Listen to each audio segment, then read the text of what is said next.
Hello, everyone. Welcome to another SQL session. All right, so let us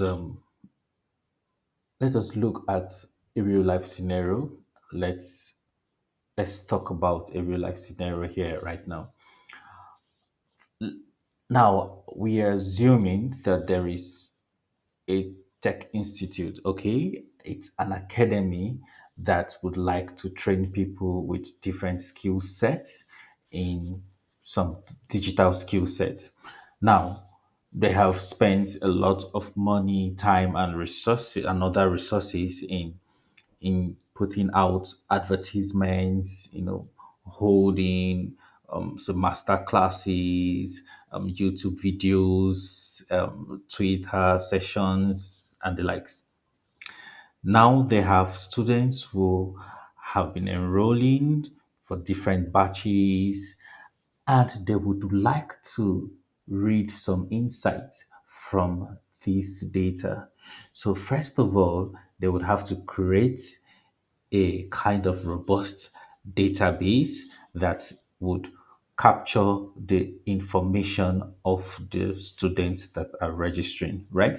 Now, they could have different reasons why they want that database. Probably to understand the demography of the students or connect their bio data to their progress or understand the locations or the referrals to understand if this social media is bringing in more of the students, and so they would know if they should focus more on those areas to run their ads.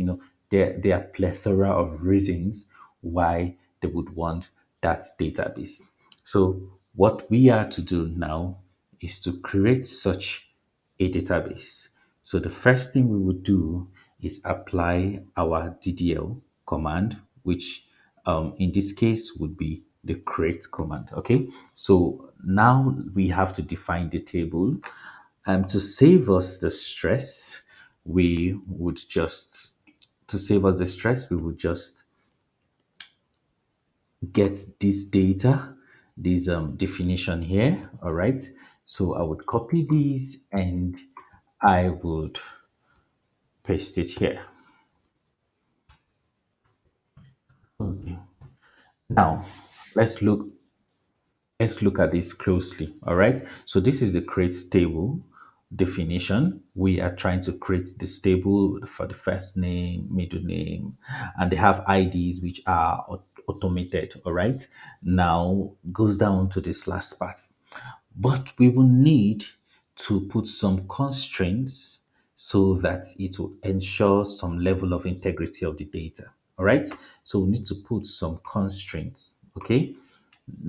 I think I would need to explain what I mean by constraint. So let's do this quickly.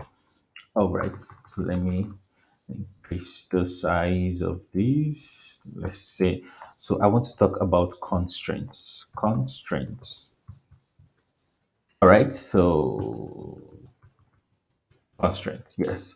And when we talk about constraints, we are simply saying that we are defining a set or giving we are giving a set of conditions, right? So we are giving a set of conditions on a column, or you could say table, column or table. Okay, so giving a set of conditions on a column or table, it, it doesn't have to be set of conditions. Okay, so we could just make it less complicated by saying give a condition to a column, okay, or a table. All right. Now, what is this condition meant to do? It could do anything. All right. But the major reason is to enforce data integrity. Okay. So it's to enforce data integrity. So that means that if a value, or you could say if a value or data is sent or written into those columns that have, if a value is written into any of those columns that violates a condition set by the constraint, right? Then the data or the record would be rejected. Okay? So it's as simple as that. So when a value is written, what was it written? We're talking of inserted into any of those columns. Okay? It violates the condition set by the constraints. Okay, so that record is going to be rejected. That's what it means. Okay, so if one of the reason why I use record and not value here in terms of rejection is because even though the issue is happening on a particular column, example, I say not null, and I'm putting a value, I'm putting a null value on that column, even though the other columns may be right, because of the constraints, the entire row of data would be rejected. Okay, so the entire record will be rejected just to respect the constraint. So this helps in maintaining or enforcing data integrity. And we would see more and understand more in that regard. All right. So I had to introduce this before we continue defining our table. All right. So now, when we talk about constraints, we are saying things like not null. So something like this, not null, is a constraint. Then we've also talked about default. Default also is a constraint. We've also talked about, oh, the primary key. Yes, the primary key should even be the first on this list. So the primary key is a constraint, and we also talked about unique. Okay, so these have been treated in previous sessions, so there's no need to beat on them again. All right, so if you want to know more about this, you could check um, the videos we've been doing. All right, so it has, all these have been properly explained. Now, the we would like to use this knowledge to beef up our definition, okay, for what we want to do. So coming to this, we are seeing that ID is serial. Okay, so first name, we would like to put some constraints because we are seeing that first name should not be null, right? So it should not be null. Yeah. So if somebody writes, fills the data, and he doesn't put in the first name, please don't accept that record. Okay, because it's not possible for someone to exist without a first name. All right. Yeah. Yeah. Based on what we want, we don't want people that don't have a first name. So if it exists, then those are not the kind of people we as an academy is looking for. Okay, so we don't want those. We are not looking for those persons. All right. So middle name, yeah, middle name, we could go for, we could allow middle name to accept null values because not everyone has middle names. All right. So but everyone has null names, sorry, last names. So last name should not be null. We would like our students to impute their emails. It is very necessary because we would use the email to communicate. So any of our students that is coming on board that does not have an email should better register one, else the registration form would not accept that. Yeah, phone number should also be not null because it's a means of communication as well. Alternate phone, yeah, we could accept alternate phone to be null, to accept null values. That means there's a possibility that, many people don't either feel that or don't even have an alternate number. Now let's talk about the enrollment date, which is a timestamp. We've not discussed timestamp as a data type. Okay, so timestamp is just it's like a date.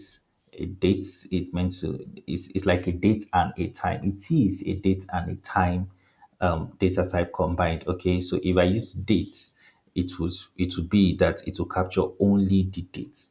But timestamp is going to capture the dates, the hour, the minutes, and even up to the seconds. Okay, so so it is the data type for the enrollment date. So what we are saying is that it should capture the dates. Okay, so but in Postgres, timestamp does not work automatically.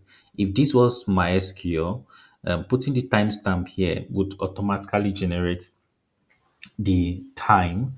It automatically generates the time based on when the registration happened or when the data touched the database or the when the data touched the table, right? Okay, so now we would not so how are we going to make this automated? We've talked about that. So this is where we would include or introduce the default keyword or the default constraints. All right. So default now would say that if no data is written here, then do this. What should it do? It should give me the current timestamp. So this is what would generate the current timestamp. Okay, so we'll see that in action. For joining batch, yes, the joining batch is very compulsory, so it should not be left void. Okay, so we should make it not null. Then the course is also compulsory, so it shouldn't accept null values. Source of joining would really need this information, so please fill it. There must be a source, more like is it the join through Facebook or through Instagram, so we can know the social media. All right. The location is necessary, so to help us in terms of demography. All right. The sex is necessary, so we could do some kind of gender distribution and check based on that. So it should not be escaped. We also need the age in case we want to get like age range kind of analysis. The current job, okay. So I think I would leave this current job, as to accept null values because there's a tendency that some persons may probably not have a job at that moment. So they should have the freedom to leave it blank. Employment status, yeah, employment status. So I think we should leave that to industry too. It shouldn't be compulsory. Now we have put some constraints based on what we talked about here. All right. So we've included not null, we've included default. Okay. Now we would see that we also need the primary key for the ID, right? So the ID should be the primary key. So you could do it in multiple ways. I could add primary key here, primary key, or I could just come down and write primary key. Personally, I just prefer defining those things down. Okay, so it is easy for me to locate. So I could just do primary key, and in brackets, I just put my ID just there. Now, there's something I would want. There's a possibility that the emails, two brothers could apply for this and share the same email. So if I don't put some form of constraint, I may not know that two persons are using these emails, but I would want the emails to, to be unique. All right. So because if two persons use the same email and they register for these different programs, um, it's going to conflict because if I'm sending a kind of meeting link to this email for maybe data analysis or data engineering program, then the other person is probably learning business business analytics or business intelligence. It will be conflicting. Okay, so that would be difficult to organize. So instead, I would say, please, I would want I would want the email unique. So I have in this definition implemented not null, implemented default, implemented primary key, and unique constraints. All these are constraints. Okay, so now let us go ahead to create a table. So I will shift enter. Okay, so I am seeing an error.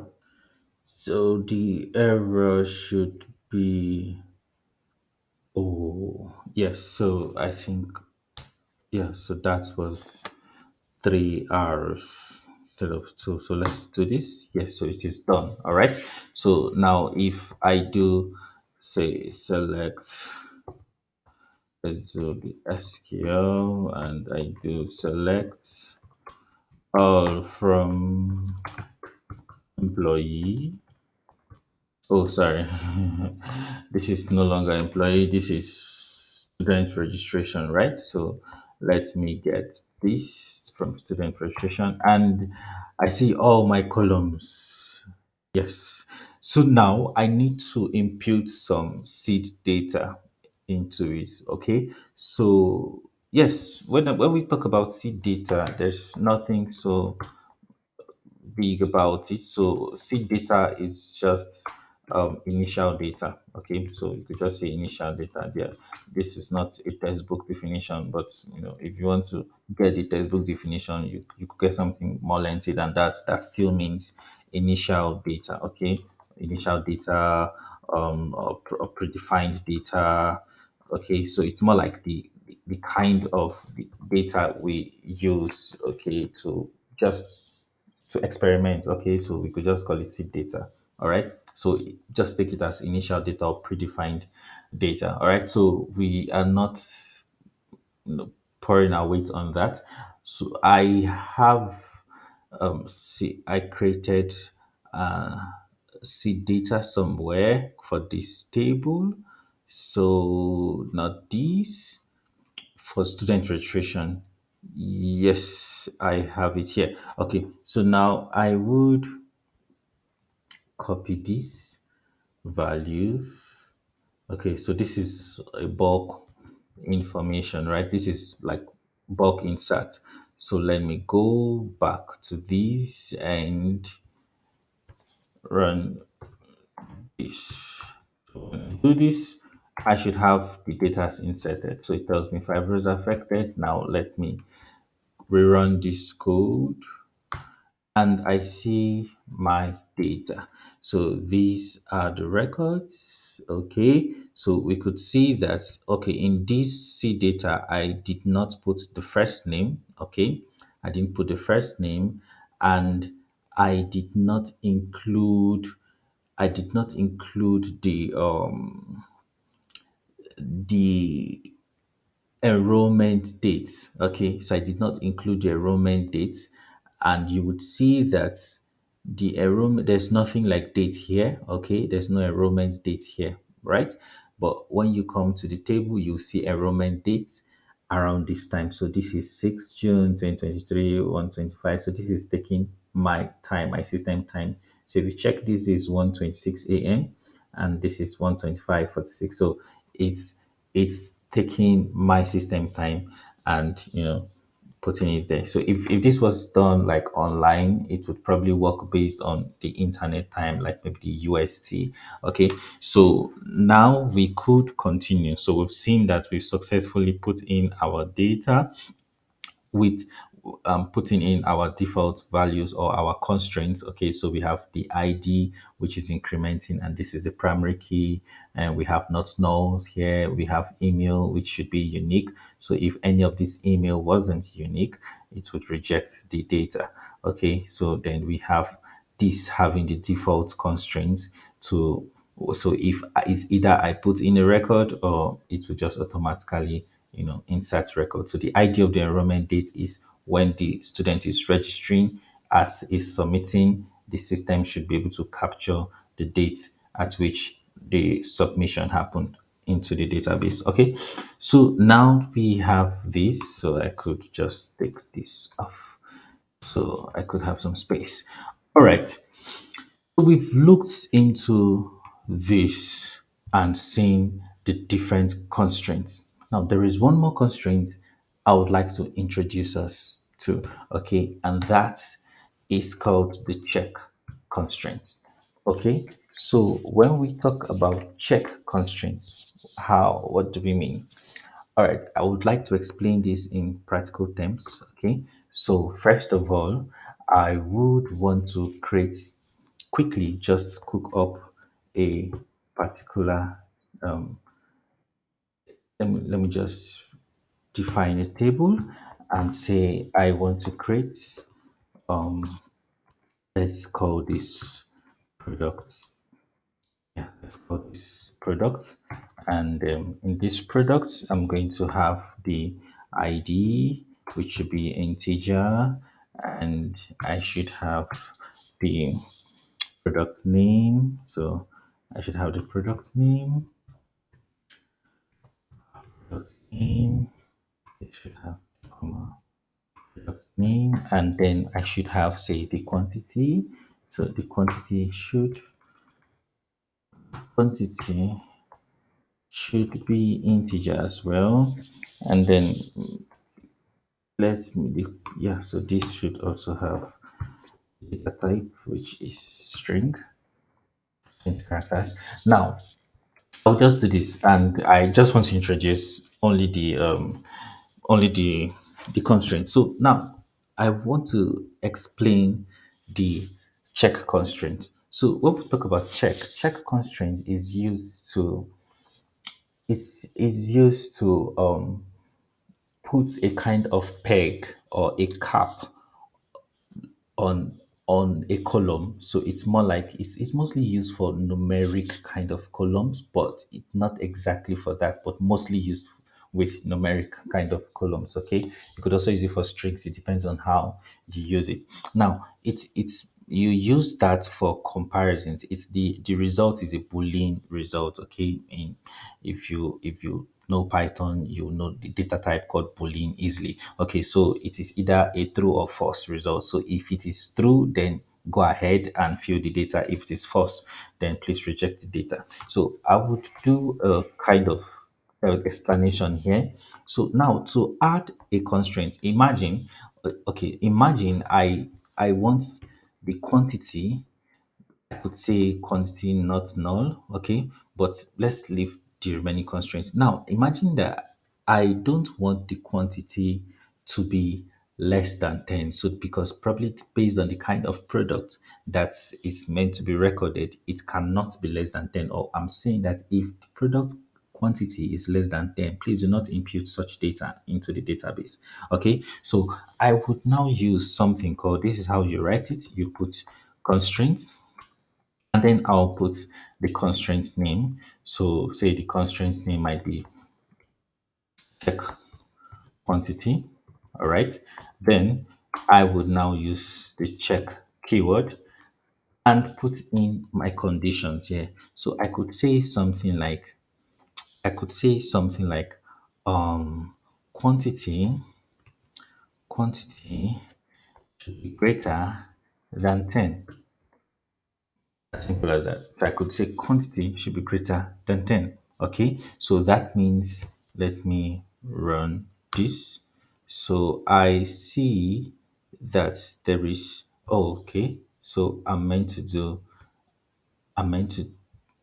do a create table. Okay, so when I do this, it's done, right? So you realize that let's try and insert some data. Okay, so this shouldn't be time consuming. So I'll say insert into so I would say insert into the product table, right? So I'll say products, and I will put the, let me just go with the values. Okay, let me just do, let's do the recommended way. All right, so I'll say insert into products. So I'll put the ID, I'll put the product name, and the quantity, and yeah, that's all.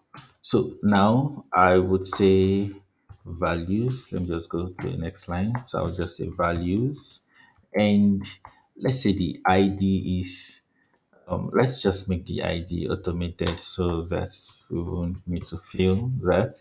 So I could remove this and just the product name. Okay, so say maybe the product name is biscuits, right?